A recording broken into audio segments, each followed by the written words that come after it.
The topics and opinions expressed on the following show are solely those of the hosts and their guests and not those of W4WN Radio, its employees, or affiliates. We make no recommendations or endorsements for radio show programs, services, or products mentioned on air or on our web. No liability, explicit or implied, shall be extended to W4WN Radio, its employees, or affiliates. Any questions or comments should be directed to those show hosts. Thank you for choosing W4WN Radio. Are you ready to take a journey? Let's connect with the healers of the world. It's that time. It's time for the Language of Healing on W4WN Radio and Talk 4 TV. Now here's your host, Dr. Nicole Fortin. Hello, everybody.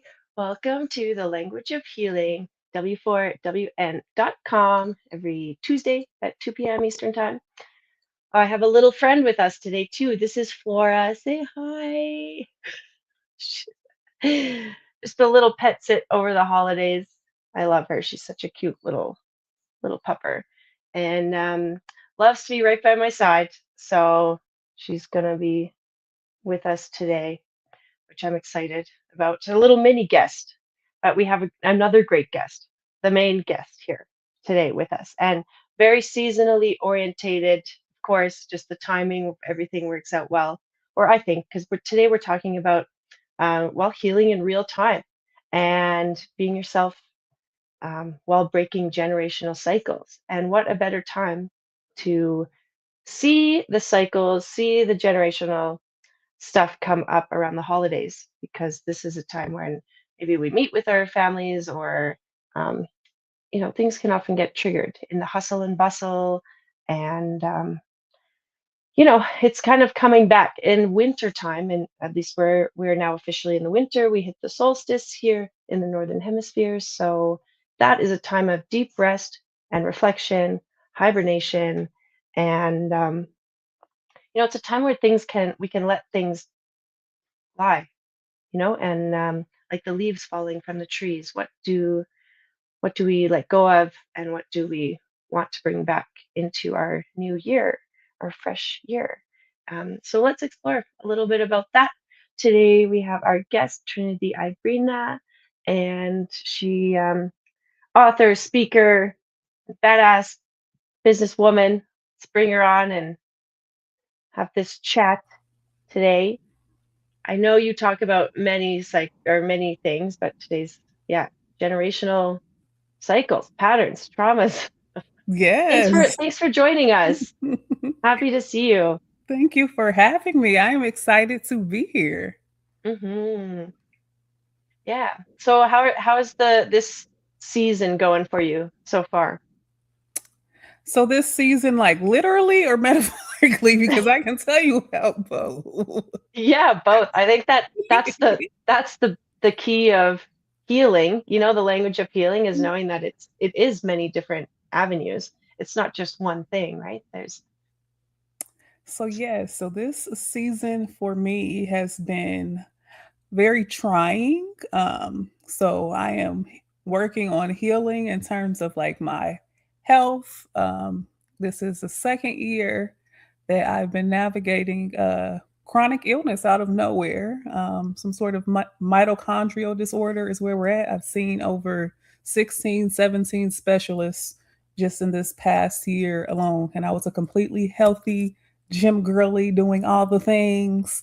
And now it's like, okay, I don't even know what it's like to be dependent and need help and be sick. So it's like having to heal in that aspect. And then in terms of seasons and where I'm at, I've really been reflecting a lot on cycles in terms of, I look at my family, my grandmother, like she was the matriarch, the glue keeps everyone together, and like this strong Black woman, and she instilled that in like her daughter, my aunt, and then in me, and then the first daughter. So all of us are just like, we feel this responsibility to be strong and to be there for everybody in the family and to like not crack. And it's a lot of weight. So when I think about just as we're all aging and things, and I'm like, wait a minute, whenever my grandmother leaves this world, heaven forbid, but just knowing that we all leave at some point, that like that's going to be put onto me. I don't want to carry that. Like I do not want to carry that weight. But it's like her mother, she put that weight onto her. So it's like my grandmother's mother put that weight onto my grandmother, and she was the oldest daughter. Then my grandmother put that weight onto my aunt, who was the oldest daughter. My aunt put that weight onto her oldest daughter. My grandmother put that weight onto me. So it's just like that Mm. has been at the top of my mind this season. Just like, yes, how do I set these boundaries now? How do I navigate this and not seem selfish? Or maybe I do want to be selfish. Like, so just, Mm. yeah, that's kind of the season I've been Yes. in, Nicole. Is that weight, like that's like, yeah, what does that weight mean to you?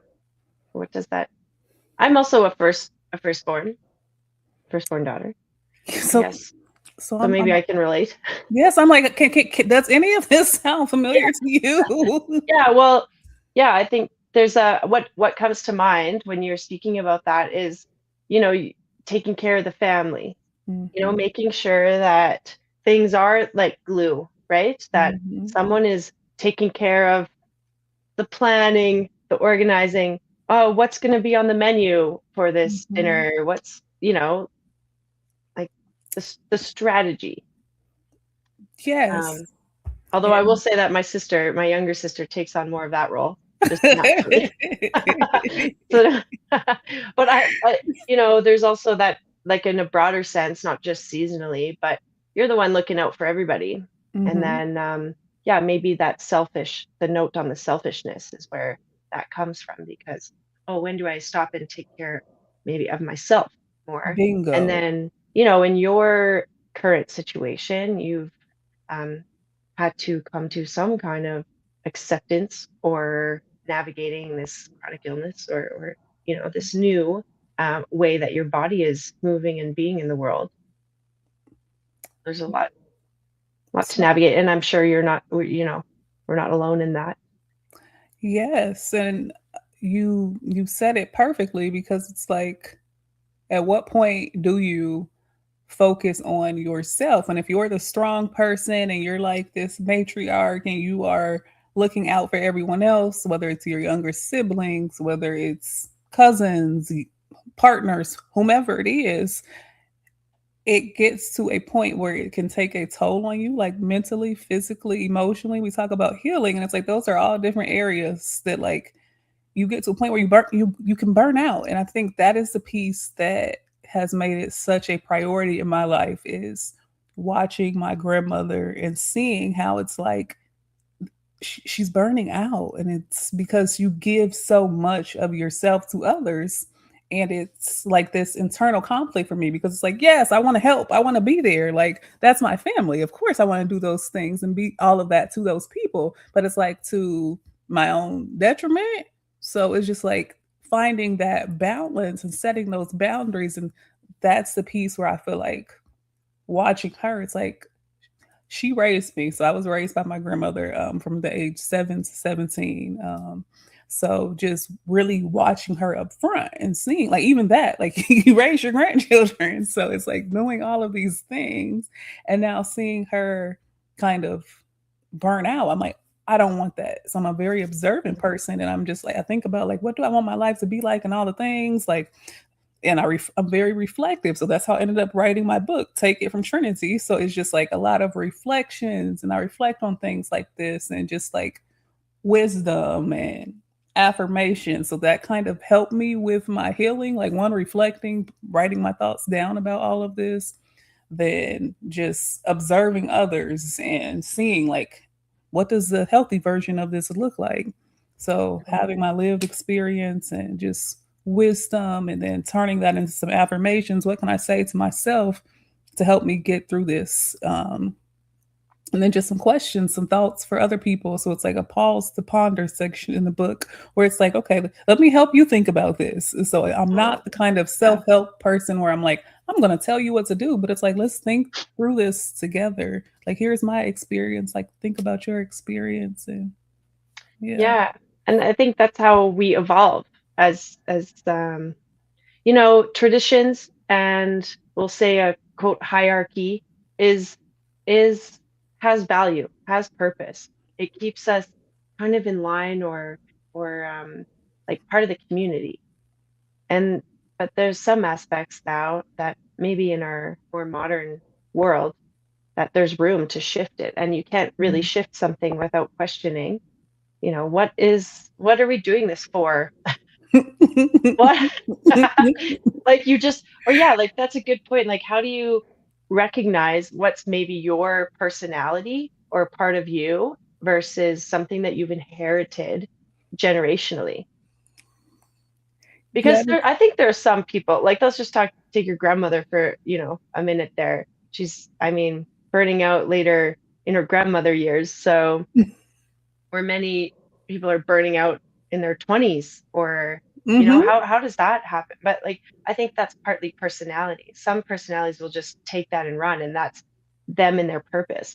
What if you're put in that position and it's not your purpose, you know the struggle. Yes, and like you said, in terms of inheriting things, and that is, I feel like, where my self-discovery journey, so to speak, began. I just started asking myself all of these questions. I'm like, wait, why do I eat meat? Why am I a Christian? Why am I like, it's just not realized, oh, this was either programming or this was like I inherited to this from someone else. I'm like, so I have no true sense of self. Like, Right. who am I? Who do I want to be? Like this is Right. just this was inherited. And I think that is something that when I'm glad that I am attracting and seeing more people that are like going through this self-discovery. But just when I think about like my family at that point, because this all started when I moved to San Antonio, Texas, and I was like early 20s. So at that point, no one in my family was talking or thinking like that. No one around me was talking or thinking like that.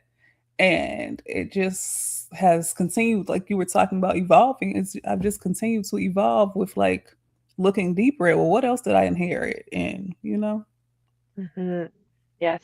So yeah, what else have you discovered on this journey? So you started that before, you know, having this diagnosis or some health issues even.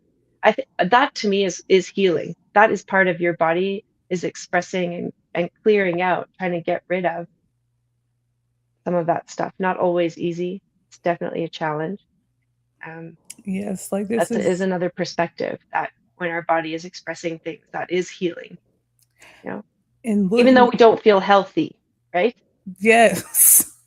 It's Yeah. like you don't feel healthy, but it's like my body is telling me something. Like it's trying to, not trying to, it's communicating with me like, hey, something is off here. Like we need something. You need to do something. And I think that is the piece that has been a bit frustrating because it's like, okay, now I have to communicate this to like a doctor or I have to interpret this. And like I was very natural and holistic going that route. So just learning, okay, when am I at the point where I need to go seek like traditional Western medicine versus like I can go more of the holistic route? So that has been a part of this whole healing journey, giving myself permission to even go to the doctor. I'm like, oh my gosh, I had got to a point where I'm just like, no, all natural, holistic, like I'm not doing that. And then it's like, wait a minute, certain things, they have certain resources, certain machines, like they have certain things that I do need, certain tests. So just finding the right practitioners for me that practice both functional medicine and Yeah. like integrative wellness, but also like traditional. So knowing like, okay, yeah, we do need to go this lane. But that was a huge part of my healing, giving myself permission to even get the help that I need, and then trying to communicate to doctors like, hey, my body is telling me this. Now I have to find the language to tell you about it. I'm like, this is like it's been a second job. It has been a Yeah. second Well, job. yeah, and all the appointments and the charting because they want to see what you're going through and yeah, it's a lot of then you're just it is does consume you because it's Mhm. always on your mind and you're always taking notes. I find it personally fascinating that you mentioned that your illness is around your mitochondria, which is DNA, you know? It's like that's part of your makeup. How Yes. fascinating. Yeah. And And what I love about Chinese medicine or Eastern medicine modalities, well, firstly, the idea of Western medicine, it is an evolution of tradition. That is our modern. evolution. There's a lot more attention put towards the, you know, the testing and the machines, and that's that's a huge benefit to us. And we can also look at those older traditions and see what, because there's a bit, it's like chunking of the pie. It's just pieces of the pie, where like the maybe Eastern philosophy is more holistic. So what I've been trained in is it's not just physical. There's that, emotional, spiritual, mental Mhm. aspect of it. And they recognize that constitutional piece, like what we bring in, like from our parents, their parents. Mhm. Well, and now there's a whole field of epigenetics and stuff like that. So we can see that we do naturally carry it on.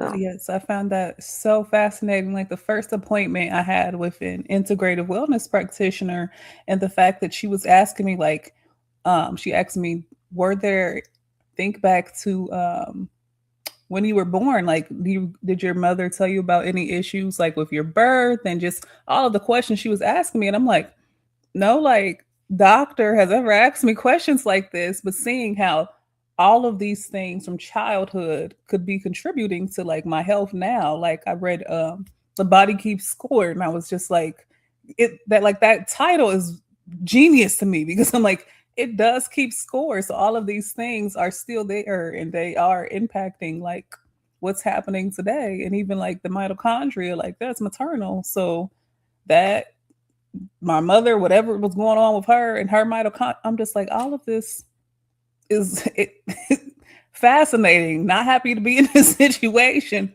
but it is quite fascinating when you think about it. yeah, and anyone that can relate to being that the different one, the black sheep, or maybe the one that does break the cycle, that's, you're a pioneer in a sense. You're charting, you're forging through uncharted territory. There's no nice laid out pathway. You're there with a machete cutting down debris. You know, and that takes energy and thought and, a lot of attention. You can't be like aimlessly meandering on the path that you have to put some intent to it. So, and I do believe there are a lot of people out there that feel like that, at maybe we can be different or more of ourselves. And who are we? What does that even look like? The Body Keeps Score is a great book, and there's that second piece that is a lot of the workbook, right? And a lot of questions, and that kind of reminds me of your book there, Oh, I have because not seen the second book, but I'll have to look into that. yeah, it's a little yeah, workbook that you can exercise. Okay. Just like the idea of what you've done with your book is give the reader an opportunity to go on that adventure with you, or open the doors for themselves a little bit more. Yes, I feel like in this, well, one which we're talking about, just like I think about the age of Aquarius and just how everyone, like, it's okay to kind of be conscious, so to speak, and to just kind of discover and self-discovery. And on social media, I feel like a lot of people over the course of the past few years have wanted to be like gurus and like teach people things. And that's not what I want. Like I don't, although I am an educational consultant full time, this aspect I'm not looking to teach. I really am looking to like connect, share. I want people to feel seen. Like I went through this. I want to know perspective. So my book, I really wanted it to show that I didn't want to position myself as like this thought leader guru. It's like these are the experiences that I really went through. So I can give you some words of wisdom. I can give you some affirmations, but I can also give you some questions so that you can reflect and love to see, what you come up with. So yes, Mhm. that is definitely how I structured my book, and just the three sections, like knowledge of self. That is the first the first section of the book. Like knowledge of self, that whole self-discovery aspect, and then navigating the complexities of dating. So a lot of my 20s was focused on dating and just dating as a millennial and just all the things. And originally the book was just supposed to be a compilation of all of my poetry. Like I wrote poetry and I posted it on Instagram and it did well. So I'm like, let me just compile all of this into a nice little book so people can have access to it. And I'm like, well, wait a minute. I want them to know like why I wrote that poem and where that came from. And then, well, I want to introduce it. Well, then I want like the poems to connect. So it just turned into a whole thing. And then the last section is just reflections and just awareness. So just kind of reflecting on everything and putting it all together. But yeah, the beginning, middle, and end. the Trinity, like I'm like the Trinity, the Trinity, yes, very intentional. You're just so naturally made for this. This is just so you know. Yeah, you are on purpose. That's so wonderful. How can we find your site, your book, learn more about you? Yes, so my website is trinityibrena.org. So just look at my name on here and it's just .org. On there, it has the link to purchase my book. It has some of the other services that I offer in terms of like speaking, being a thought partner to create very intentional events. So that's just another thing I'm passionate about. I planned my book launch and it was very successful. It was very interactive. It was not just like a bland event. So that's another service that I offer. So trinityibrena.org. And then on Instagram and all social media platforms, it's Trinity Ibrena. So yeah, that's the best way to connect with me. Okay, great. I love that you have that intentional living as your foundational piece and not the zombie, just, for anyone that can relate to that, there's nothing wrong with, just moving through the motions, but some of us want a little more or inspired to question a bit more and see if, maybe there is a different way or being, that we can discover. Yeah, Because so we are so incredible as humans. And if you just think about evolution, we have to question things and question ourselves. And and then this is where I get a little confused or jammed up sometimes. It's like, what do you want? Oh, I don't know. What do I want? Who am I? I don't know. So where do I even begin? If I don't know what I don't know, but I want to know something. and then it's just, maybe a bit of a stuck point for people, like to really get that moving. And it is a daily practice. And I like how you put that. It's like healing in real time. I have experience and I, know the life of, monkhood or living in the monastery, but you're completely taken out of everyday events. It's easier to, wake up at 5 a.m., do your chanting, do your, your prayers or do your practices, eating regularly, not getting like limited distractions and confrontations and stuff like that. But when you're trying to live, more in alignment with yourself out in the real world, there are a lot of things you're going to encounter. And how do you maintain that groundedness or that authenticity while you're in and amongst, especially in relationships?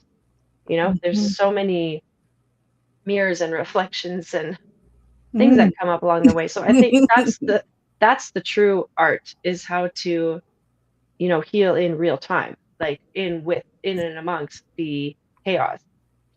Yes, like that's literally like my book. I'm like, take it from Trinity, then navigating the chaos, like the mess, magic, and the chaos, because that's literally what we're doing. There is mess, there's magic, and there is chaos. And it's like we can have all of these amazing practices and just, routines, but we're put to the test, like as humans. So like you said, it is, first of all, we are very, very fascinating creatures, but as humans, we're put to the test. And it's like, okay, so now what? Like, how are you going to implement those practices? How are you going to show up when it's game time? Like, how are you going to show up when you are being tested? Because knowing, like, the gym, that was something that was like a stress reliever for me. Like, so when how are you going to navigate life, Trinity, when you can no longer go to the gym? When we sprinkle this diagnosis on you,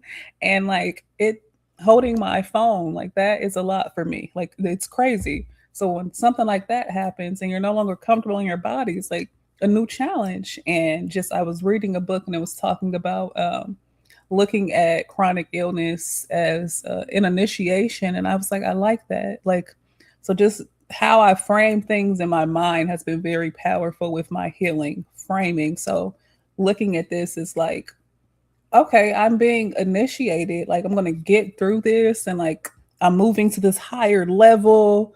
Okay, like I'm advancing. This is part of taking me somewhere further. It's going to put me in front of more people. I'm going to be able to connect to a certain audience that I never even heard of. For example, people with mitochondrial disorders. I had never heard of this, but I joined the Facebook group, and I'm like, these are some of the most courageous and amazing people in the world. Like, wow, the things that you guys go through on a daily basis. I'm so impressed. Like I'm honored to be here. So just framing things, the power of framing that has really helped when I think about healing. Yeah, because we can get a diagnosis and then that becomes, our story, or it can limit us instead of, Mhm. initiate us. And that is a choice in how you frame it.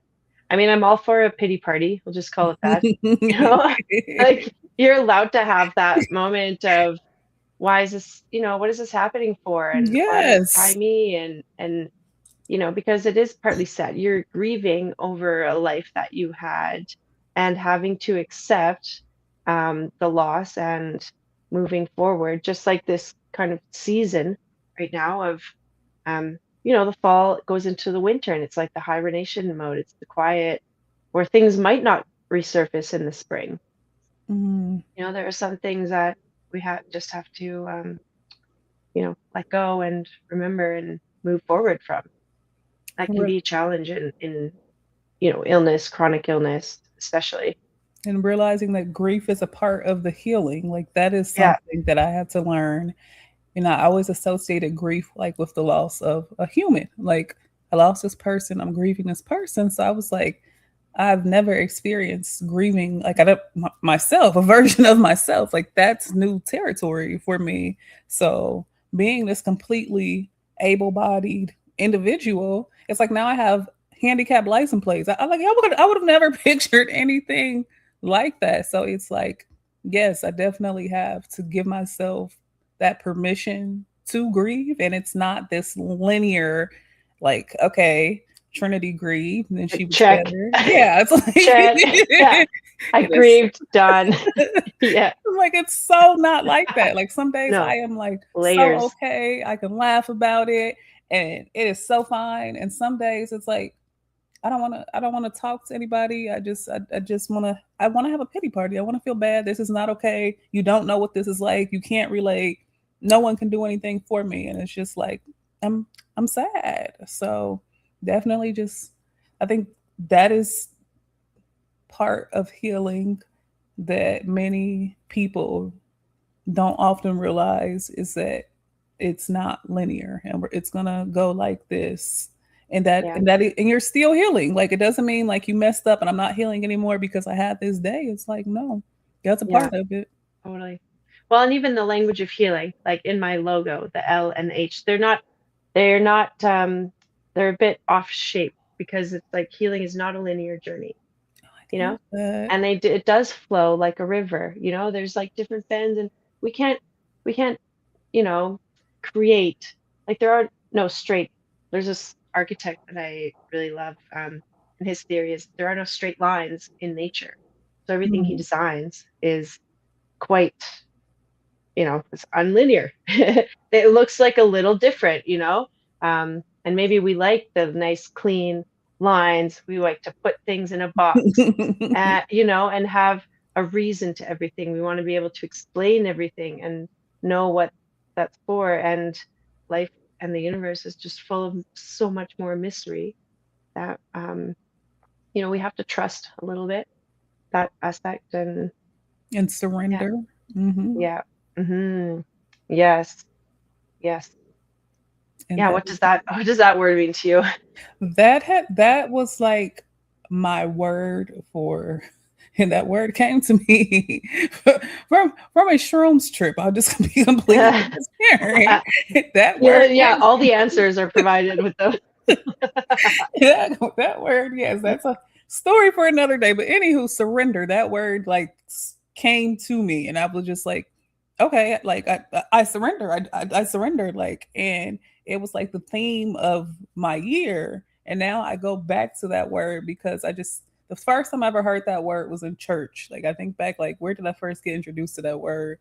And when it came to me, like in my late 20s through that experience, and I'm just like, okay, like surrender to who? Like you want me to who am I surrendering to? And it's just like universe, source, spirit, to create, like really trusting and knowing that like you have not forgotten about me. Like you have a plan for me, and I kind of just have to surrender to it. Like I don't control this. Like I do not control this. Like I can try. Like I can do things on a daily basis, and I can plan for things. But at the end of the day, I'm not in control. Like in this diagnosis, this whole self that show, I'm not in control. This was not like genetics. That wasn't something I could have fixed, like with my diet and this and that. So it just showed me, like, wow, you kind of have to surrender. Like that's where you're at.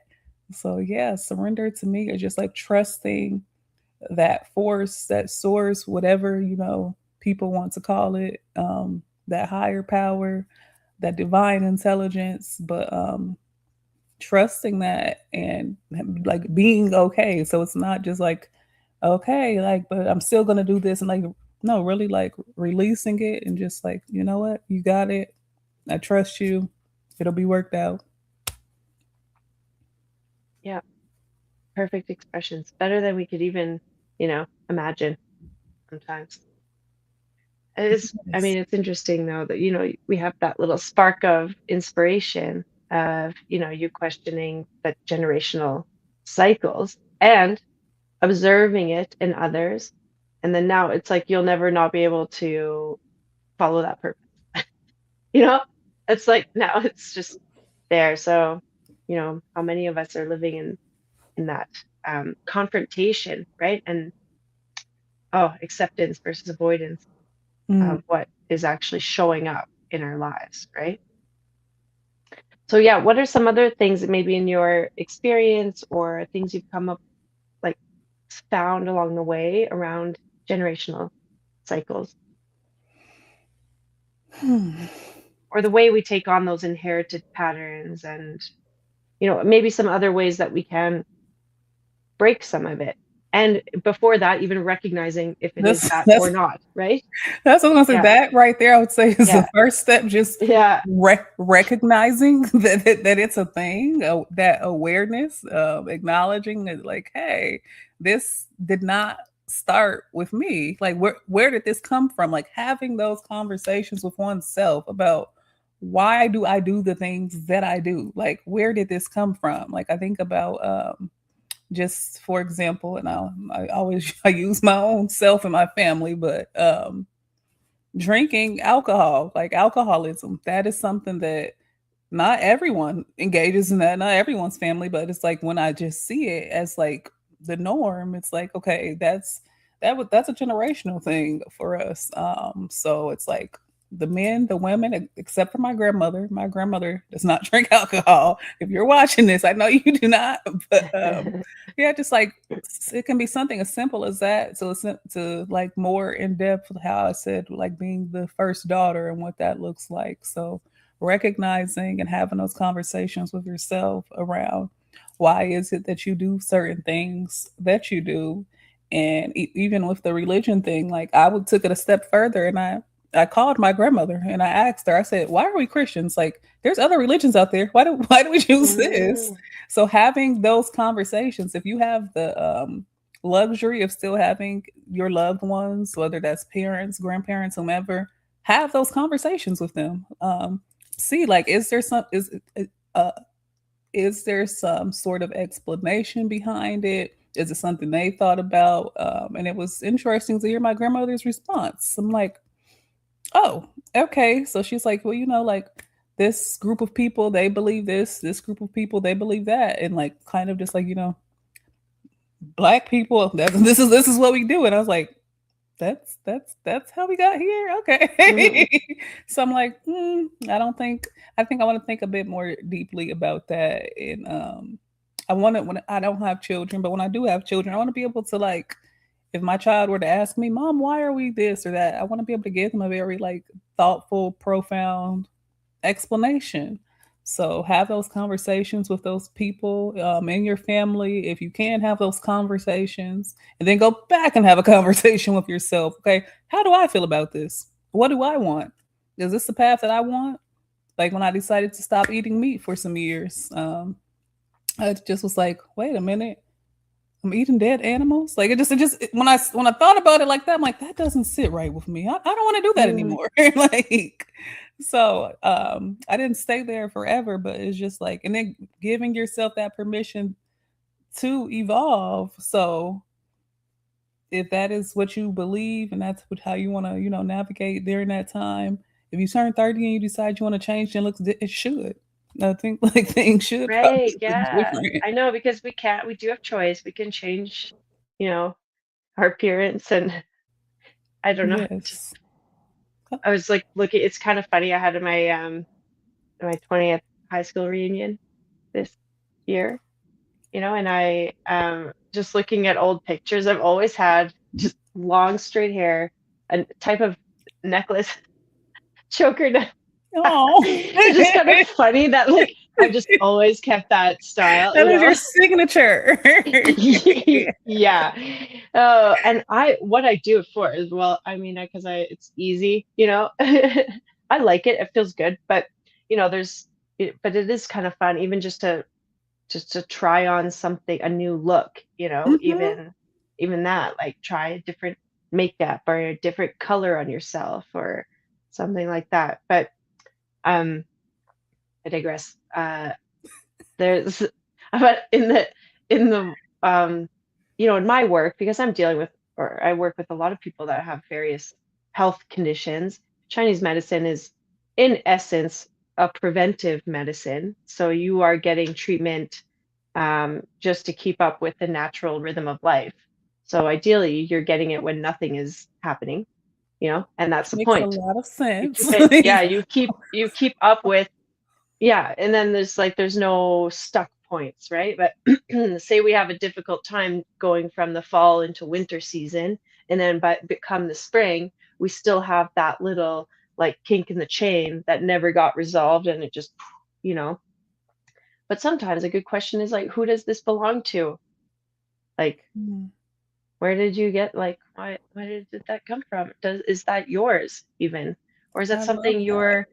you're imprinted with or get taking on, because we are quite energetic beings, and we can have, say you have the complex of being the firstborn or the first daughter. It's like what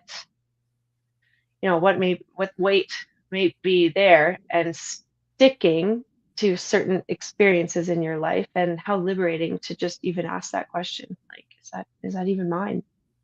I love like your vocabulary and just like your cadence. I get hypnotized when you talk. I'm like, yeah. Mhm. Yeah. Yeah.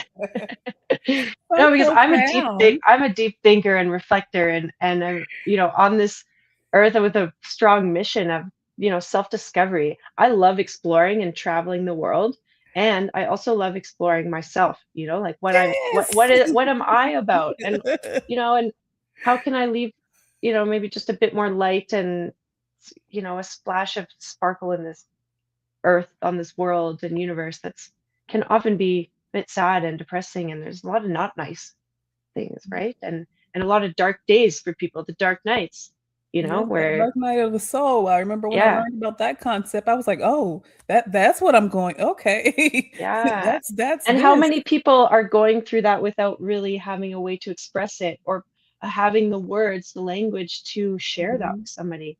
It's not, even death, we don't, it's not in our culture something that we like talk a lot about. Well, I think people are open to it, obviously, because it is naturally going to happen to all of us. But there, it's, something that makes people uncomfortable, you know, Very and the much dark so. negative things of life make people feel uncomfortable. It's not something you're going to show up to Thanksgiving dinner, you know, holiday feast Yeah, I've sharing. tried to have that conversation with my friends, and I got it's like, "Stop talking about." I was like, "You realize we're all gonna." No, okay, this is we're not there, but no, it scares people, and it's like you're being negative, and it yeah, that is like, let's not touch that. No, no.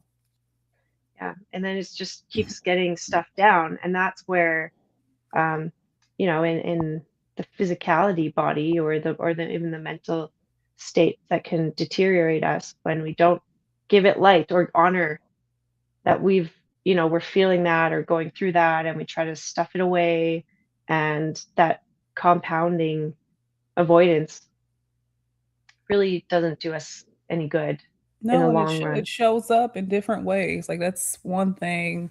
If we do not heal certain things or acknowledge certain things, those things are going to show up. And for lack of a better term, I know I keep saying things, but it's just like Yeah. they're going to show up. They're going to manifest in some way, shape, or form. And you're gonna be like, wait, why did I just react that? Because it's going to come out. Like, you can only repress things for so long, but they're going to show up in some way, shape, or form. Hmm. I Yeah, I love what you use the said. word react, and I love that. It's also a practice of responding wisely versus reacting emotionally to a lot of things that show up in life. And I love what you said around people just having language. I'd never, not I never, it was a while before I realized how affirming and powerful it is just to have the language to describe something that you're going through. Mm, Um, and how that helps with your healing. Like, just something as powerful. It's like, now I know what to call that. Now I can communicate what I'm feeling to this other person. Like, whereas when you don't have the language, it's just you kind of I've witnessed just kind of shut down because it's like I have something I want to communicate to you, but I can't because I don't know how. But it's there and I feel it and it's real, but I don't have the language. hmm. Yeah, yeah. And I mean, but then, you look at books like The Body Keeps Score, or there's another author, Gabor Mate. I think he's a Canadian guy from Vancouver. Um, ER doc, very fascinating. Good, great speaker, but he has a lot of books. One called When the Body Says No. Okay. It's very similar ideas of, so yeah, we might not have the language, but our body sure does, you Mm. know? It sure is there. But so this, I'm just thinking now, because, say you know what you want, then you don't know how to ask for what you want. You don't have the language. So there's so many steps to actually getting what you want in life, and Yes. making that, those connections and those having miracles show up, right? And using the magic to our advantage. It's just a skill. That's how I believe it. If the Mhm. more we practice, and every day is a practice run. It's our playing field. You know, how many times do we walk away from a situation like, oh, I should have said that, or oh, why did why was I like that, or you know, whatever. You just assess, maybe I could have done that differently, right? But you get to kind of keep showing up and try again. Yeah. Mhm. Mhm. Well, is there anything else that you would like to touch on before our time is like, it just flies by? We're having so much fun here.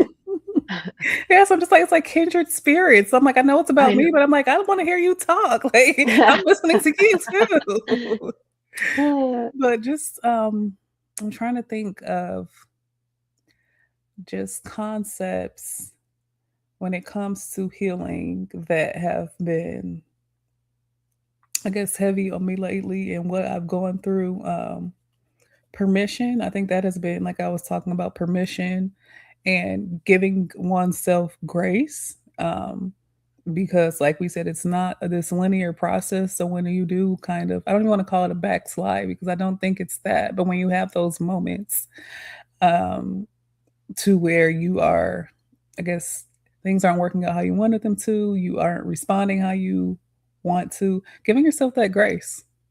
I think that is very crucial, very important when it comes to healing. I think having those conversations with oneself, very crucial, very important when it comes to healing. Having your tools and resources. So how Nicole was talking about being stuck, and like when you first start that journey and you have all these questions that are floating around in your head and you don't like, know where to start, what to do, knowing that for one, that's okay. Like that is okay. And just giving yourself permission to write things down, talk out loud to yourself. That helps me a lot. I talk to myself all day, all the time, every day, but also figuring out which resources help you. So I know for me, books, like if you saw how many books I hoard books. So that's how I feel seen. That's where I go when I need help. I know like there are podcasts, there's so many different ways that you can learn and resources that you AI, like there's just so many different Yeah, things that you can right. pull from. So learning like what is it that is your thing? That was very powerful for me because when I am in those situations and I'm like, I'm feeling something, like I need something, I'm feeling something, I don't have the language, and I'll go to a bookstore and I I really like half price Mm. books simply because you don't know what books are going to be in there. Like it's just so like I've seen things from about like Scientology to like some of the oldest Bible. Like there's so many different things in there, and I just let myself be led to like what I need, and I always end up getting the book that I need. So it's like the more you sit with yourself and you learn about yourself when you are in those situations where you don't have the language that you need, you don't know what it is that you need. Um, you can kind of tap into almost subconsciously, but you kind of can tap into what it is and be led to what you need. Like when you surrender, going back to that concept of surrender. So I just know like the bookstore, that's my place. Like I am feeling lost. I have all these questions. I don't know what I need. And then bam, I'm looking through these books and I find something. Like we were talking about the dark night of the soul. I had never heard of that concept before. I'm like, and I'm reading this book and I'm like, everything she's describing, that's what I feel like, oh, this, and it made me feel empowered because I'm like, this is a thing. Like people feel like this, and also that I'll get through this. Like this isn't forever. So that helped me because I'm like, this is just like a season. And Mm. it's helping me, it's growing me. Like this is, and it's kind of a good thing. Like I'm going through this season almost like I'm purging and thinking of winter, just like purging. And it's just like, I'll get through this. So just having that language and then talking to my cousins and hearing like them telling me what they're going through. I'm like, oh, that's the dark night of the soul. Like just being able to Yeah. share that with others. So that is like really what I would want to leave you all with. And like I said, my book, if you are going through that transitional phase, that dark night of the soul, you're just on this like self exploratory journey and you just want someone to walk alongside you. I feel like that's what my book is like. It's like a companion. So if that's the season that you're in and you're trying to figure out how do I navigate the mess, magic, and chaos, like I don't need someone to tell me what to do, but like I need some perspective. I want to hear like what did you do when you were in these situations? And I want like some words of wisdom and I want some questions to push my thinking. I want a thought partner. If that's what you need, then take it from Trinity. I feel like that is your book. If that's not what you need, I don't feel like that's your book. But yeah. Mm. I love that. I get goosebumps. Feels good. That's like a true, like coach, mentor, someone that will walk Yes. beside you while and help you discover it yourself. Yes. And in the unknowns, it's such a it can be, um, how did you put it? I don't know, not the gift, but the initiation, you know, because now you get to just have a blank canvas and maybe even just starting if you don't know what you don't know or where to even start. It can be something so simple and easy, like, you know, I don't know what can show up today that will like help me see a little bit more, or, you know, what would bring me just like a little bit more joy. And it could Mm. be something so small, you know. glass of water, or a snuggle with a puppy, or just like giggles with a friend, or meeting a kindred spirit, like that. That excites me. I'm like, oh, this is my type of person. They get me. I feel seen. Like, I want to hear them talk. I'm being mentally stimulated. That is like so simple, but that is like, it brings me so much joy. I know. That juices me up too. I'm so grateful to have had you on here with us today, sharing the space and sharing your story and your energy. And yeah, I just knew right away. I was like, yep, she looks like a good human, good partner in crime. Yes, I'm like, she's my called life person. Yeah. So yeah, I'll find your book and more info at trinityibrena.org. And thanks so much for joining us again. Sad that our time is. We've got to go. Thank you for having me. It's the season. Nice chatting with you guys. Yeah, we'll see more from you and hear more from you. Look forward to that. Okay. One more thing with the books. Maybe this could be like a little practice for all of us today. It's just, intuitively grab a book, flip open a random page, and just see what kind of message shows up for you. I love that practice. Treat your book like an oracle. I love that. Yes. Yeah. Right on, Trinity. Bye, guys. Okay, we'll see you next time. Tune in next Tuesday for another episode on the language of healing. Talk to you then. Bye. Wow, what a show today. And the journey does not stop here. Come travel the world with Nicole every Tuesday at 2 p.m. Eastern Time as together we become more fluent in the language of healing on W4WN Radio and Talk4 TV. See you next week.